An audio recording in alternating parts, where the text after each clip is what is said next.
जीवन में तू ना वो जीवन नहीं। मत्ती 8:3।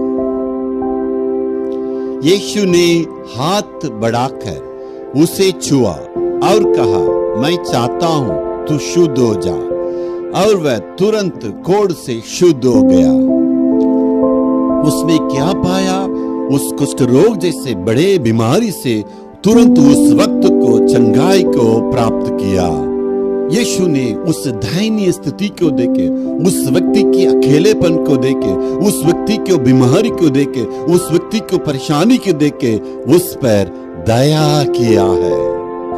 उन दिनों में कुष्ठ रोगियों को छूना नहीं है, उसकी वस्तु को, उसके कपड़े को, उसके स्थान को छूने से अशुद्ध हो जाते हैं। लेकिन परमेश्वर यीशु ने उसको छू के चंगा किया। इसका मतलब यीशु हमारे लिए पाप बना है।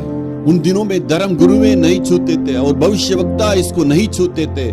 प्रभु यीशु छूया, इसका मतलब यीशु उस पर तरस खाया।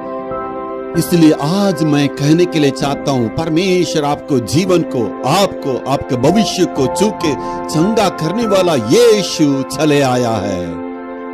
और उसी ने कहा, मैं चाहता हूं तो चंगे हो जाओ।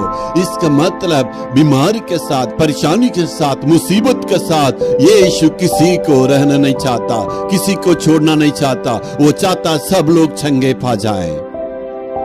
कोई भी बीमारी के साथ रहे, कोई भी परेशानी में रहे, पाप में होकर नरक में जाने के लिए यीशु कभी भी नहीं चाहता है।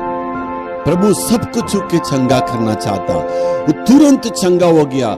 इसका मतलब यीशु ने कहा, तुम जाके याजकों को दिखाओ। जो शुद्ध हो जाते हैं वही याजकों को दिखाते हैं। इसका मतलब ये बीमारी से पूरे चंगाई को प्राप्त किया और फिर से समाज में जाके इनको रहना है।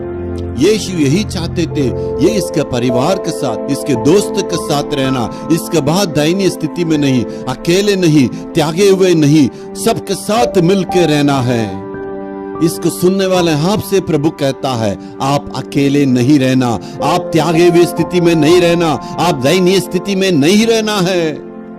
आप इसी बीमारी में अकेले ही मरने के लिए प्रभु नहीं छोड़ना चाहता है। आप परिवार के साथ, समाज में आशीष के साथ खुशी खुशी रहना, यही परमेश्वर की मर्जी है।